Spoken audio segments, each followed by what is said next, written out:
Assalamualaikum warahmatullahi wabarakatuh. Selamat pagi, salam sejahtera bagi kita semua. Salam, Om Swastiastu, Namo Buddhaya, dan salam kebajikan.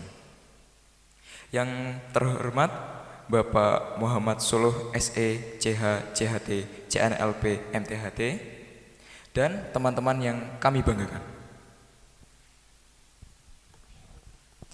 Puji syukur kita panjatkan kehadirat Tuhan Yang Maha Esa, yang mana di pagi yang cerah ini kita masih diberikan kesempatan untuk berkumpul dalam acara Himo Talk Show yang bertempat di SMA Muhammadiyah 2 Genteng dalam keadaan sehat walafiat. Sholawat serta salam tak lupa kita curahkan kepada junjungan kita Nabi besar Muhammad SAW yang telah membawa kita dari zaman jahiliyah menuju zaman yang terang benderang. Oke guys, sebelum kita beralih ke acara utama, mari kita sambut dulu nih Bapak kita, Bapak Suluh, yang sangat-sangat spektakuler pada pagi hari ini, sangat-sangat ganteng, sangat fashionable sekali. Mari kita sambut Bapak Suluh. Makasih Mas. Dan alangkah lebih baiknya mungkin dari Bapak Suluh bisa memperkenalkan diri. Oke, terima kasih. Assalamualaikum warahmatullahi wabarakatuh. Waalaikumsalam. Salam sejahtera buat kita semua, salam kebajikan. Ya. Yang saya mau kenalkan namanya sudah disebut ya, berarti tinggal terusannya ya. Ya. Jadi saya pembicara publik di dunia psikoterapi, ya juga kebetulan pendamping desa. Saya tinggal di depannya Polres Banyuwangi, ya, perumahan Pesat Gata, dan alhamdulillah oleh Allah Subhanahu wa taala saya diberi putra dan putri sebanyak 6 dari 2 istri. Kok alhamdulillah? Kok alhamdulillah? Kalimat saya 6 anak dari 2 istri, bukan 6 anak dengan 2 istri. Ya, bukan 6 anak dengan, kalau 6 anak dengan 2 istri berarti istri saya kanan kiri, gitu kan. 6 anak dari 2 istri, yang satunya sudah meninggal dunia. Nah, yang nonton sudah ya apa carane gitu kan ya. Oke, jadi luar biasa, himpunan OSIS Kabupaten Banyuwangi mengadakan kegiatan yang sangat spektakuler ya. Dan ini adalah merupakan prestasi sendiri Mas ya.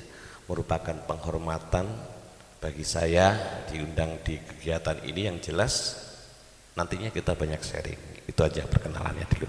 Lanjut silakan. Oke nih teman-teman, kita udah kenal Bapak Suluh yang ternyata selain beliaunya ganteng juga sangat stylish sepertinya. Oh, iya. Dan juga istrinya udah 2 loh. Jadi ini yang laki-laki bisa nanti sharing-sharing tidak hanya tentang istrinya ilmu. 1. Oh 1. Satunya udah meninggal. Oh satunya sudah. Oh iya Bapak. Mohon maaf. Nanti dilihat kontennya sama itu saya diprotes ntar kan. Jadi nanti bisa sharing-sharing dengan Bapak Suluh. Siap. Selain ilmu yang formal, bisa juga non formal terkait rumah tangga sepertinya. Baik, rasa-rasanya Bapak Suluh ini sudah meluangkan waktu dan beliau sudah jauh-jauh dari Banyuwangi, benar Bapak rumahnya? Betul sekali. Sayang banget nih teman-teman kalau kita nggak kenalan lebih jauh, tidak mengulik lebih jauh tentang beliau ini. Karena terjun dalam public speaking yang tentunya sangat penting untuk kita sebagai anggota OSIS dalam sekolah dan juga anggota HIMO nih di Kabupaten Banyuwangi. Nah, jadi Bapak, kenapa Bapak tertarik terjun dalam public speaking. Mungkin bisa di-sharing nih ke teman-teman. Oke, baik. Ini seringkali ditanyakan ya. Kenapa Pak Suluh menerjuni dunia public speaking? Sebetulnya awal muasalnya itu saya menerjuni bidang psikoterapi. Iya. Psikoterapi yang kemudian lebih mengarah pada smart parenting. Jadi pola asuh orang tua kepada anak dan membangun pola komunikasi yang efektif, efisien, inspiratif dan partisipatif. Nah, itu awalnya itu.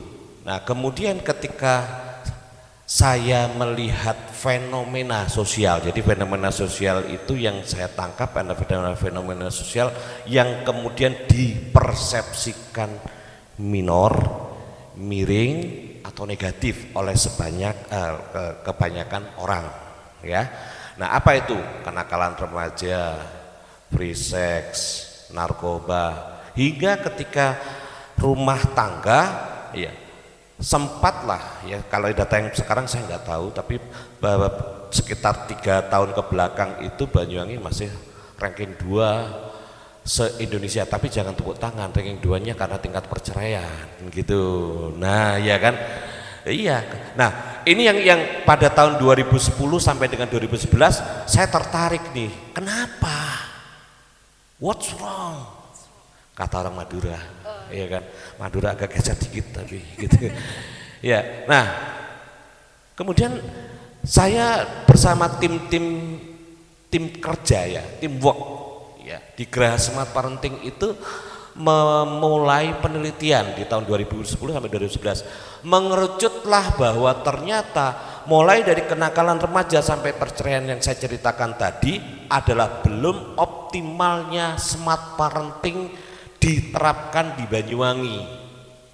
Nah, ini seringkali juga saya sampaikan ke institusi-institusi yang di atas berdasarkan kajian dan analisa serta survei yang sudah kami lakukan. Smart parenting yang paling mendasar, yang paling bawah itu adalah ternyata pola komunikasi dari orang tua kepada anak, pola komunikasi dari istri kepada suami, pola komunikasi dari suami kepada istri, pun demikian dari anak kepada orang tua, itu yang belum optimal, yang mengakibatkan banyaknya sekali pertumbuhan mulai dari kenakalan remaja sampai dengan perceraian tadi. Nah, akhirnya ketika saya sudah tahu bahwa ini adalah di komunikasinya, ya saya menerjunkan diri, terjun bebas, sebebas-bebasnya, sedalam-dalamnya, keliling roadshow mulai tahun 2011 itu ke berbagai kecamatan desa untuk membagikan pola komunikasi yang efektif, motivatif, inspiratif dan partisipatif antar orang tua dan orang tua kepada anak. Banyak kecamatan-kecamatan yang sudah kami sentuh secara free 100% melalui Geraha Smart Parenting dalam rangka apa? Paling tidak keberadaan hidup saya, sisa hidup saya ada peran arti untuk kontribusi ya, di bidang komunikasi ini gitu. Itu latar belakangnya. Jadi sangat dalam banget kalau tanya latar belakangnya kenapa. Awalnya hanya ingin psikoterapi gitu, tapi ternyata luar biasa nih gitu. Ya. Oke, jadi Bapak Suluh ini berarti sangat peduli sekali ya dengan lingkungan masyarakat demikian. Di Banyuwangi ini. Cuma orientasinya kapan meninggal dan itu ada jasanya, gitu aja, sudah simpel ya kan. Orang usah digawe ruwet kan. Kalau bahasa saya kepada kader-kader saya, hidup ini sudah drama, jangan didramatisir gitu loh kan. Sudah, kita ini sudah drama, ya jangan didramatisir gitu Mbak ya. Oke. Ya, tadi kalau Bapak Suluh ini menjelaskan dalam lingkungan masyarakat nih pentingnya public speaking. Oke. Nah, kalau untuk kita sebagai anak-anak ya, mahasiswa ya Mas Khalil, nah apa sih mahasiswa ya? Ya, mahasiswa. Apa sih pentingnya dalam kita sebagai mahasiswa? Nah, dalam orientasi public speakingnya. Oke, saya bisa minta tolong operator bukakan slide-nya. Saya akan tampilkan ini dulu sebagai pondasi bahwa kegiatan yang dilakukan oleh Himo Banyuwangi ini sangat luar biasa. Kenapa? Karena peringkat pertama untuk kesuksesan, ya peringkat pertama untuk kesuksesan di bidang apapun itu adalah kemampuan komunikasi. Ya. Itu saya kasih warna kuning tapi bukan berarti provokatif ya. IP atau indeks kumulatif ya, itu ada di peringkat 17 ya. Tapi ya tetaplah kalau bisa ya cerdas berpikirnya, nilainya bagus, komunikasinya bagus. Oke, next, Mas. Nah, ini yang sering kali terjadi ya. Tepat sekali pertanyaan dari Mbak Popi, ya Popi, bahwa apa sih yang harus dilakukan? Karena banyak orang yang mampu berbicara, senyampang masih bisa, bukan orang bisu, ya kan? Orang mampu berbicara tapi belum banyak yang bisa berkomunikasi. Ah, kenapa? Karena komunikasi itu belum tentu 100% identik dengan bicara. Oke, next, selanjutnya. Ini yang harus dipahami, ya. Nah, ini yang harus dipahami. Ketika mau berkomunikasi, ya, ketika mau berkomunikasi itu seperti yang ditanyakan, apa sih yang harus dilakukan selanjutnya? Apa yang harus kami miliki agar kami bisa menjadi generasi yang paham komunikasi ketika masuk ke dimensinya Society 5.0 ya, lebih smart ya, bahkan ini juga bisa menjadi ke 60, 70 dan seterusnya, di mana prediksinya pada saat 70 ke atas itu sudah masuk ke era metaverse. Ntar bahas metaverse-nya di luar area saja ya. Tapi yang jelas Society 5.0 memang tetap dibutuhkan kemampuan kita untuk berkomunikasi. Karena apa? Karena inilah yang bisa memberikan pemahaman kepada seseorang ya, pada seseorang ketika kita akan menyampaikan pesan yang ada di benak kita. Ya. Kata kunci pertamanya seperti hanya pada slide ya. Slide.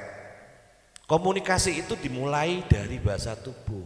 Jadi kalau ada orang bicara, ayo silakan sampaikan pesan, kemudian aku ngomong apa gitu. Apalagi sampai silakan kasih kata sambutan, mau izin aku gitu. Nah, itu suatu hal yang berarti belum paham komunikasi itu dari mana gitu kan. Komunikasi yang pertama kali itu adalah dari bahasa tubuh ya.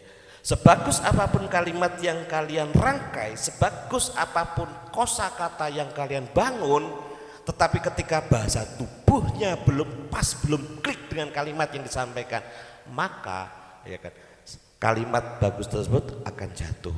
Saya ilustrasikan, misalkan Mbak Popi ya nanti menyampaikan pada saya, Pak Suluh, setiap kali saya habis sholat saya selalu berdoa agar besok saya jadi menteri. Amin. Ya, amin, ya kan. Nah, kemudian ketika Mbak Popi bicara seperti itu menyampaikan pada saya, otomatis kan kalimat umumnya ya semoga Allah mengkabulkan doanya gitu ya. Oke, sepakat Mas ya? Sepakat. Oke, coba sekarang simulasi. Ya, simulasi. Pak Suluh saya habis sholat ya. Pak Suluh, saya ini habis sholat dan saya Setiap pasti habis berdoa sholat, setiap ya. habis sholat, saya pasti berdoa meminta kepada Tuhan, semoga ya Allah saya bisa jadi menteri. Oke, kalimatnya udah sesuai dengan yang saya karang dan saya pun akan menyampaikan sesuai dengan saya karang. Ya, semoga doanya dikabulkan Mbak ya sama Allah Subhanahu Wa Taala. Amin. Enak Mas? Kurang sedikit.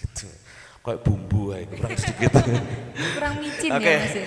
sekarang coba ulangi lagi, Pak Suluh ya. Pak Suluh, saya ini setiap habis sholat, saya selalu berdoa, ya Allah, semoga saya kedepannya bisa jadi menteri. Saya hilangkan kalimat yang saya karang tadi yang sudah disepakati, saya hilangkan saja. Pilih mana? Pilih yang gini aja. Oke. Berarti komunikasi dimulai dari bahasa tubuh. Paham? Nah, sebelum berbicara soal teknis arah komunikasi, mau kemana, ke jurnalis, mau ke akademis, apapun lah istilahnya, harus paham dulu fondasi ini. Baru yang kedua setelah bahasa tubuh, yang kedua itu adalah intonasi.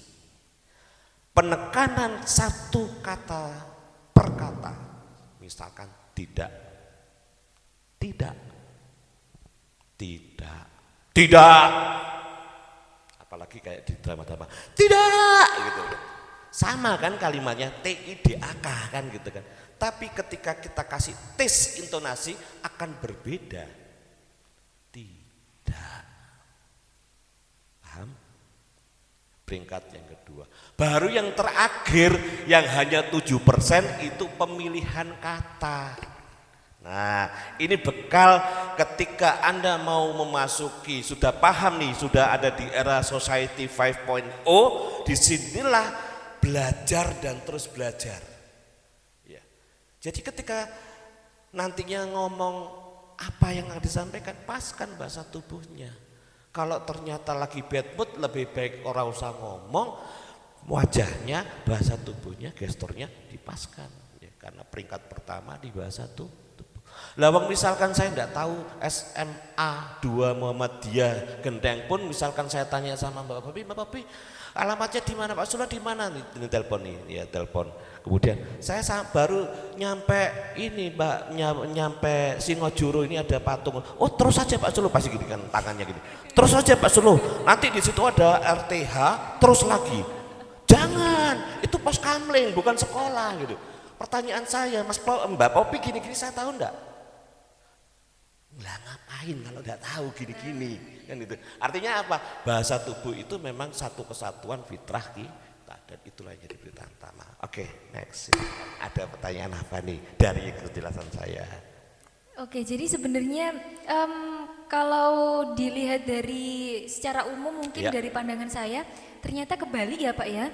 Saya kira malah satu pemilihan kata yang paling bagus, ternyata itu malah poin yang mendukung saja, bukan menjadi poin yang utama. Nah jadi gimana nih, mungkin Bapak ada tips and triknya, cara mungkin kita menempatkan posisi kita, gimana caranya nih kita setidaknya kita harus tahu dulu nih siapa yang kita ajak bicara. Nah gimana nih caranya kita biar tahu duluan, memposisikan diri. Oke, baik. Jadi memposisikan diri di depan audiens ya, itu terus terang memang juga saya shortcut dulu, nanti baru saya jelaskan. Shortcut perlu jam terbang ya, perlu jam terbang.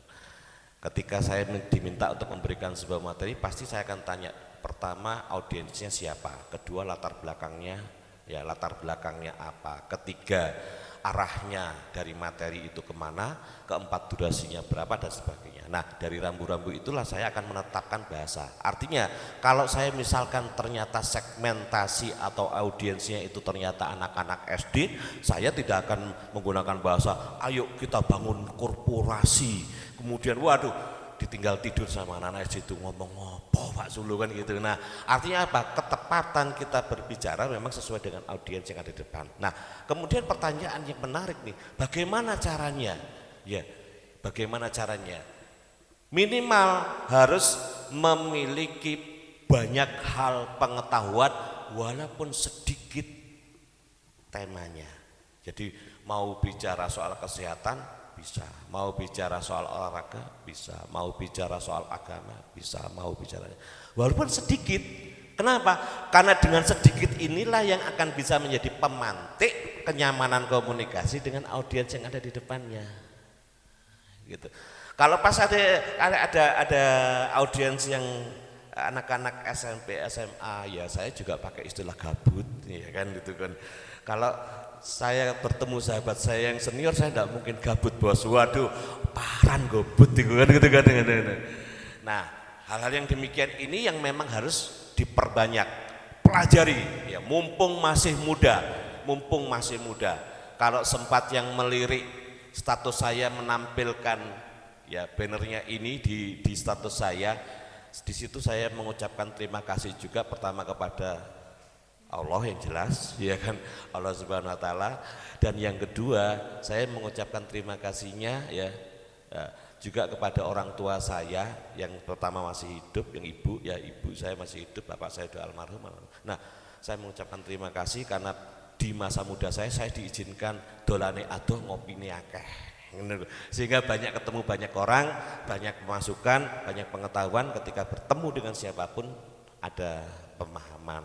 Nah sehingga jawabannya adalah perbanyak pengetahuan dari segmen apapun, ya, apapun dipelajari, walaupun sedikit, karena itu bisa jadi pemantik, ya itu. Oke.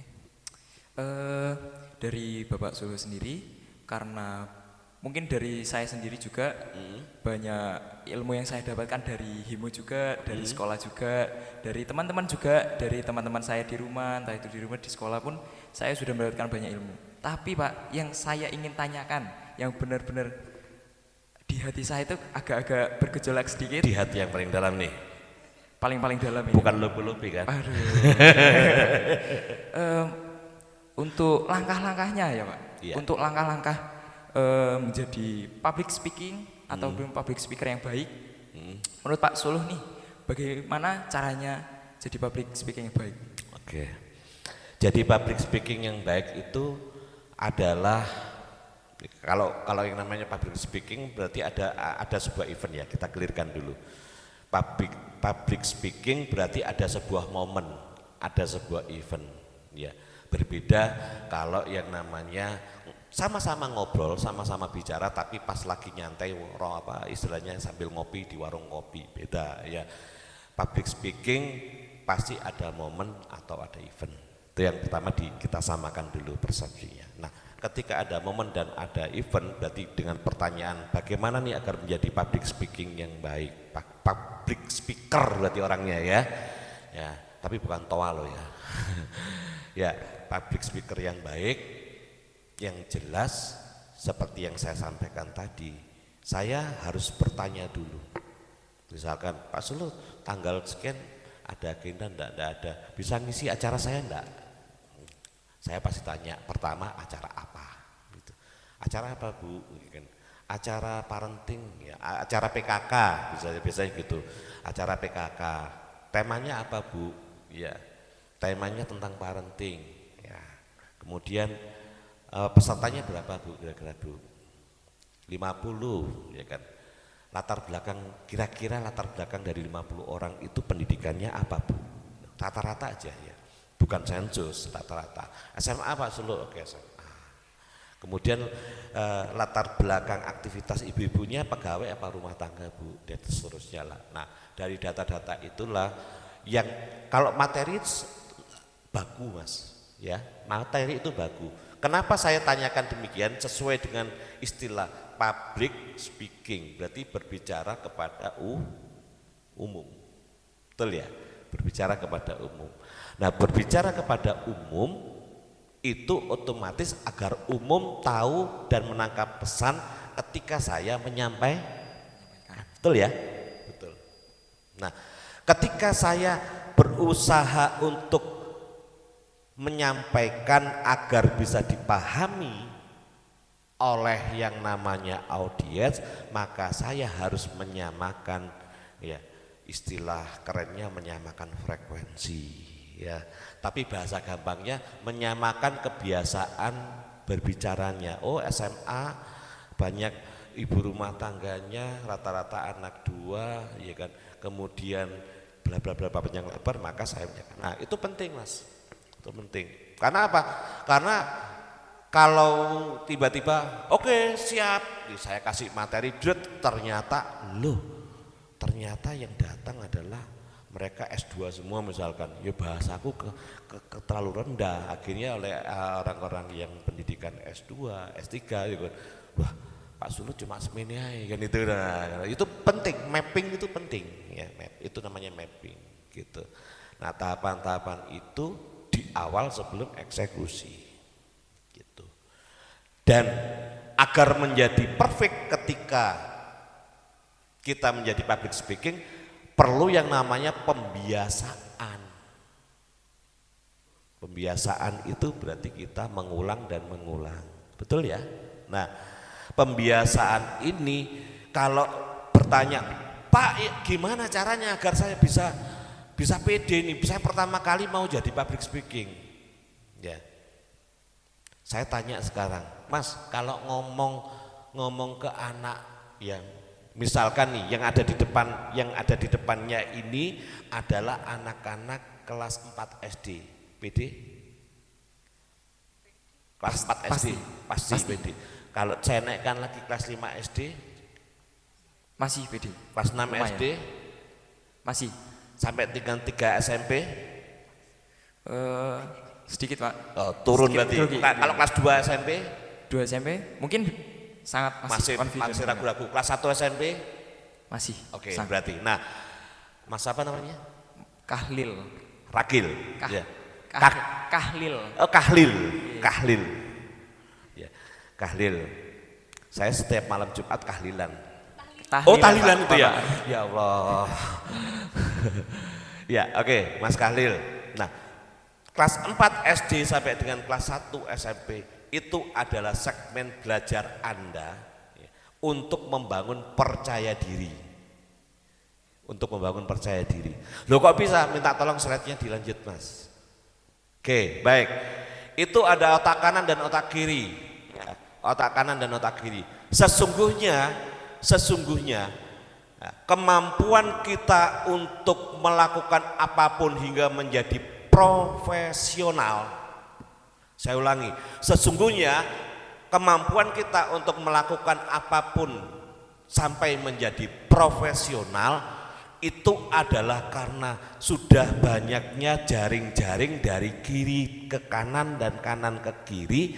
Dalam bentuk jaring-jaring itu adalah sebuah pengalaman tanpa melihat entah itu yang dimulainya dari anak SD, SMP, SMA. Kenapa? Saya memulai menjadi public speakingnya sebetulnya sudah mulai tahun 2011. Dari tahun 2008. Tapi saya masih belum pede pada waktu itu, maka semua SD saya datangi, saya kasih pelatihan untuk anak-anak kelas 6 yang mau ujian nasional. Latihan terus Mas, 1 tahun. Tahun berikutnya SMP. Tahun berikutnya lagi SMA. Baru masuk mahasiswa dan umum setelah tahun keempat berani tampil dalam kondisi apapun. Tahun kelima sudah berani tampil dalam kondisi undangan dadakan. Pak Suluh undangan dadakan materinya ini walaupun saya belum memahami pada waktu itu, tapi saya punya tips dan triks bagaimana agar terlihat di depan audiens seolah-olah ya, seolah-olah kan. Mohon dipotong nanti seolah-olahnya ya. Tit kalau gitu kan ya, terlihat profesional. Tapi betul, akhirnya saya juga belajar. Nah, tips dan trik bagaimana nih agar spontan walaupun belum mengetahui materinya dadaan nih ya. Nah, itu bisa ya, tapi nanti menjadi lebih panjang kontennya Anda ini kan gitu kan. Nanti kalau ada sesi monggo lah ya. Gera Smart Parenting senang berbagi ilmu ya, terutama ya hal-hal yang seperti ini ya. Bisa dibaca track recordnya, ketik Gera Smart Parenting atau ketik Muhammad Zulu track record perjalanan aktivitas pada anak-anak muda banyak. Gitu Mas ya. Oke, luar biasa sekali. Sepertinya ini bukan durasinya yang terlalu panjang, tapi apa ada rahasia? Ini jangan ada rahasia di antara kita, Pak Suluh ini. Ada rahasia. Jangan ada rahasia di Oh, antara jangan kita. ada rahasia di antara kita ya. Durasinya agak panjang nggak apa-apa. Nanti katanya berapa ditit gitu. Oh gitu ya, siap. Oke, dari penjelasan Bapak nih, semua itu berarti bermuara kepada kebiasaan kita ya Bapak ya? Iya. Kebiasaan kita. Nah, bagaimana sih langkah awal banget agar kita jadi kebiasaan? Kadang kan kalau kita disuruh nih misal, ayo kamu langsung jadi misal kasih kata sambutan atau apa gitu. Enggak mau. Nah, jadi sebenarnya apa sih, gimana sih langkah awalnya dia supaya nanti itu bisa jadi kebiasaan dan dia bisa berani akhirnya untuk melangkah, oke, aku berani nih kasih kata sambutan ini di depan audien mungkin yang belum tahu atau di audien yang mungkin lebih tua dari kita. Jadi langkah awalnya apa nih Bapak nih? Oke. Membangun kemauan berarti ya. Pertanyaannya adalah membangun kemauan agar menjadi public speaker ya, membangun kemauan. Membangun kemauan itu berarti diawali dengan memiliki keinginan. Ya, sebelum ada kemauan pasti ada keinginan. Nah, keinginan ini akan bisa muncul ketika saya yakin setiap person by person, orang demi orang, satu persatu pasti punya satu figur, pasti punya satu profiling ya, tokoh siapapun idolanya. Nah, idolanya dari situ ketika Anda ya sudah benar-benar wah aku kepingin nih iso kayak gini, kepingin. Ya, dari keinginan itu kita switch, kita naikkan menjadi kemauan. Bagaimana kemauan?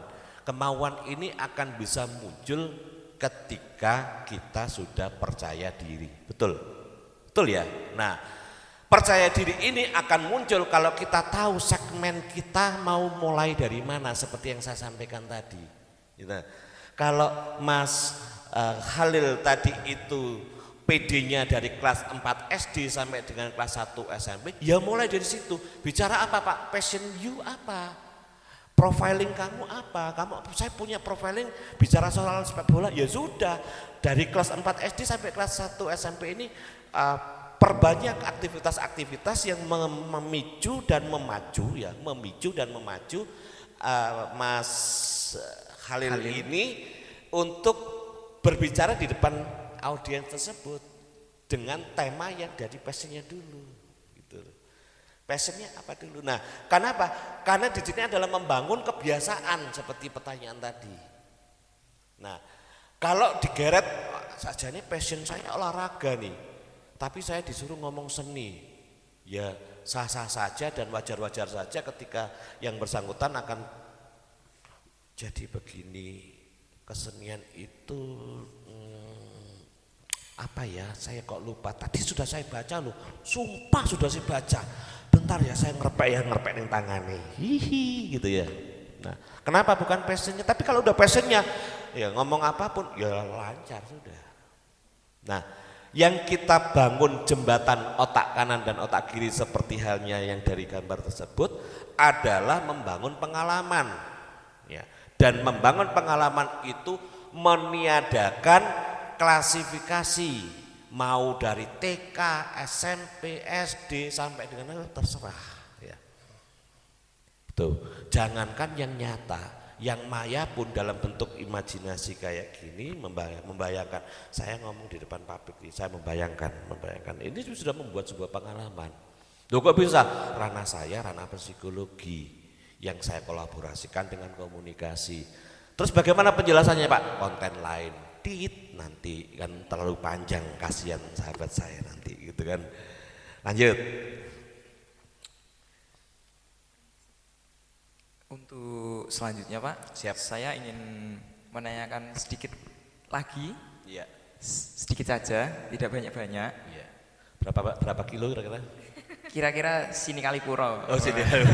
Waduh yo, aku harus jalan-jalan toko kono. Kok tahu iki ya. Nah, dari Bapak tadi sendiri, ya, pengalaman itu di dunia kerja, apalagi karena kita masih di bangku SMA hitungannya. Gimana ya Pak, kalau pandangan Bapak terhadap kami yang anak-anak muda ini, kalau orang-orang itu bilang generasi zaman now. Oke. Nah, generasi zaman now ini menurut pandangan Bapak, apakah ada kemajuan ataupun kemunduran untuk mungkin dari public speakingnya ataupun dari tutur bagaimana menghadapi orang lain? Nah, seperti itu Pak. Siap. Mas, next operator. Terus, oke, ya. Jadi begini, saya akan jelaskan dulu. Coba Mas Halil lihat sebentar itu. Ya, nah ini adalah sebuah permainan optikal, ya, ilusi optikal sebetulnya. Tapi ketika dipegang praktisi main navigator seperti saya, ini bisa jadi bahan materi yang bisa panjang sudah, ya kan.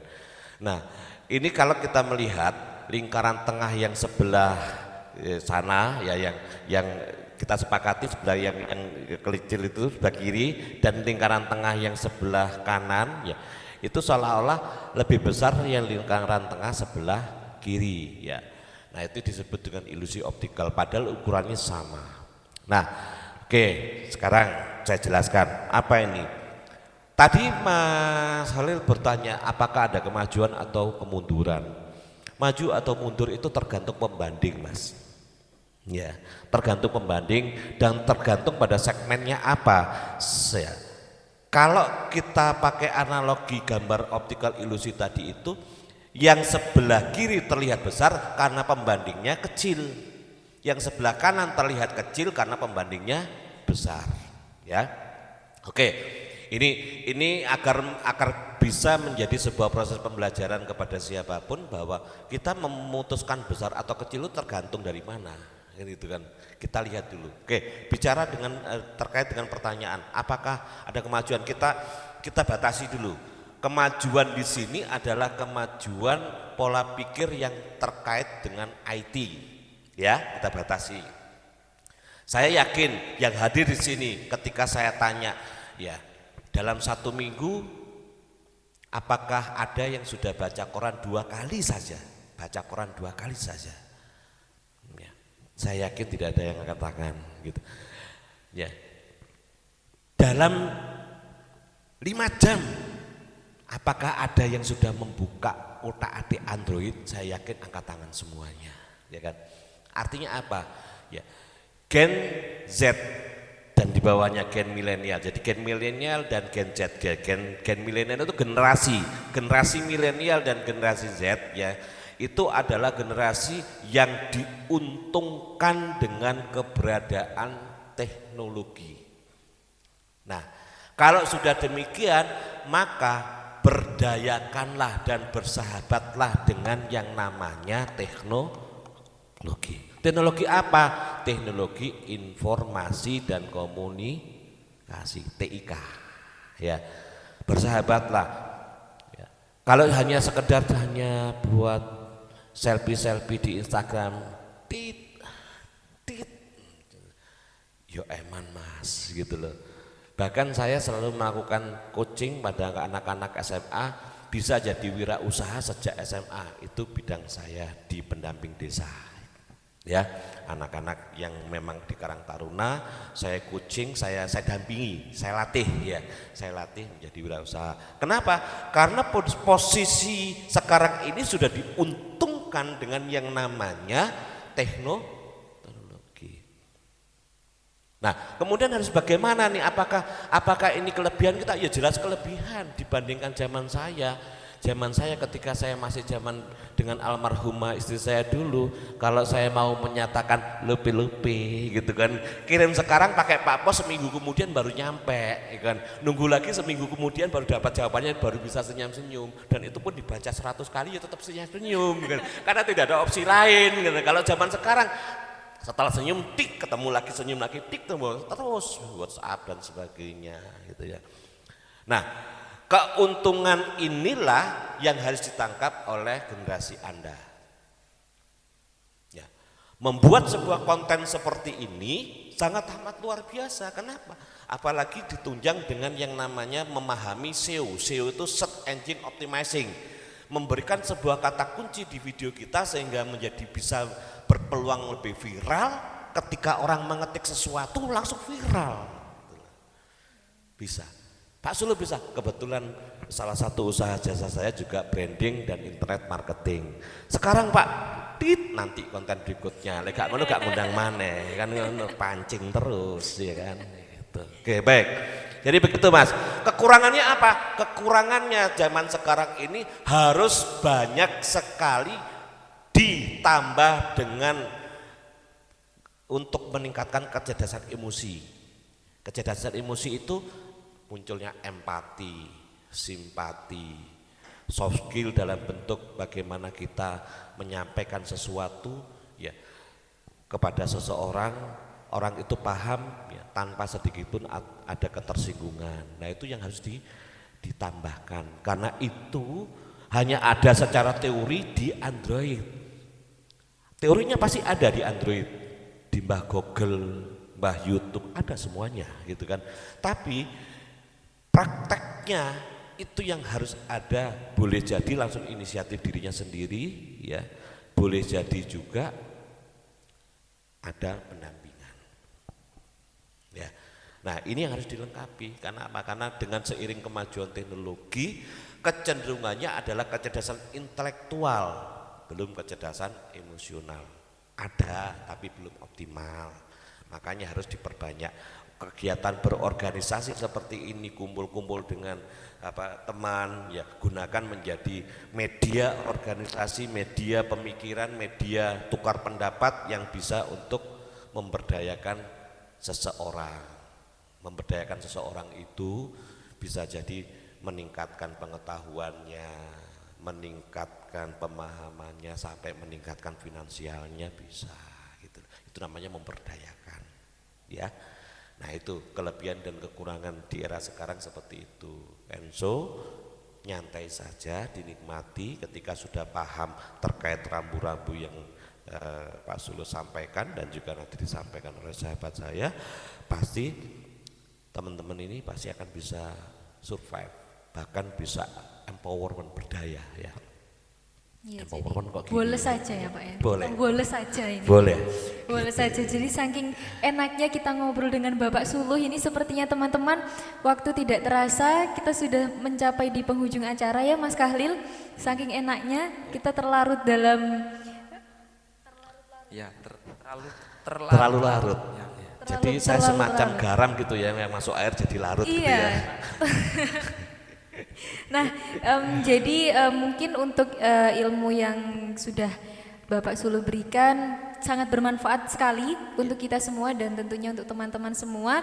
Nanti kita bisa sharing-sharing lagi Bapak, semoga Siap. kita bisa bertemu lagi di lain waktu, di lain Siap. acara. Jadi dari kami sekian, saya pamit undur diri karena kalau maju dia yang nggak peka. Gitu kan Bapak, sekarang quotes-nya kan gitu. Siap. Jadi dari saya dan dari Mas Kahlil, Ya. Monggo. monggo kami tutup. Sekian, terima kasih dari kami.